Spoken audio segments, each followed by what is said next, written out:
રાણપુર ગામના મુખ્ય રાજમાર્ગ પર ધૂળની ડમરીઓથી લોકો પરેશાન।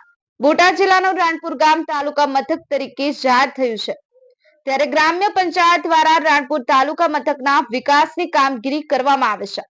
થોડા દિવસ પહેલા રાણપુર શહેરના મુખ્ય રાજ્ય ધોરીમાર્ગ પરથી લારી ગલ્લા હટાવી દબાણ દૂર કરાયા હતા। પોલીસ સ્ટેશનથી તાલુકા પંચાયત કચેરી સુધીનો મુખ્ય માર્ગ રાણપુર શહેરની મધ્યમાંથી પસાર થાય છે। આ માર્ગ પર મોટી સંખ્યામાં લોકોની અવરજવર રહે છે, ત્યારે વાહનો પસાર થવાથી ધૂળની ઉડતી ડમરીઓ લોકોને પરેશાન કરે છે। આપણે બોટાદ જિલ્લાના રાણપુર શહેરની અંદર હાલમાં પહોંચી ગયા છીએ અને રાણપુર શહેરના આ મેન રોડ છે કે જે રાણપુર 36 ગામડા ધરાવતો તાલુકો છે, પણ તાલુકાના નામે એક ઝીરોનો વિકાસ છે। આપણી જોડે ભાજપના પક્ષી પંચ મોરચાના પ્રમુખ છે અશોકભાઈ, આ રાણપુરમાં વિકાસ કેવો છે, શું છે? રાણપુરમાં સરકારી ગ્રાન્ટ તો ઘણી આવે છે। સરકાર રાણપુરના વિકાસ માટે અઢળક ગ્રાન્ટો આપે છે, પણ રાણપુર સ્થાનિક લેવલે વિકાસમાં તો જાણે મીંડું છે। જ્યાં રોડ થાય અહીંયા ભ્રષ્ટાચાર, રોડ હજી બનતા હોય ત્યાં પાછળથી ઉકળતા જતા હોય। ગટરના પીવાના પાણીમાં ગટરના પાણી આવે છે, પછી ગટરના પાણી પીધા પછી પાછું 7-8 દિવસે પાણી આપે છે, અને ગામમાં એક પણ સારા કામ વિકાસના થતા નથી। મોટા પાયે ભ્રષ્ટાચાર હોય એવું લાગે છે, અને ગામમાં વેરા એટલા બધા વધાર્યા છે પણ કંઈ વિકાસ જેવું લાગતું નથી।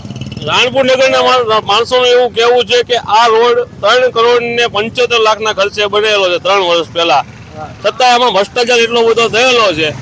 તો આ રોડ ઘણા સમયથી બેદરકારી છે, ધૂળની ડમરી ઉડે છે, લોકોના સ્વાસ્થ્ય સાથે ચેડા થાય છે, તો તંત્ર શું કરી રહ્યું છે? હવે તંત્રમાં તો મામલતદાર, ટીડીઓ બધા આ રોડ ઉપરથી જ પસાર થાય છે, બધાને આંખે દેખાય છે, પણ હવે બધા આંખ આડા કાન કરતા હોય એવું લાગે છે। આપણે આજુબાજુ જે લારી ગલ્લાવાળાઓ છે એ લોકોને પણ પૂછશું કે લારી ગલ્લાની અંદર કે આ ધૂળની ડમરીઓના કારણે શું નુકસાન થાય છે? અહીંયા તમે લારી એટલા ટાઈમથી રાખો છો, તો ધૂળ ડમરીના કારણે શું નુકસાન થાય?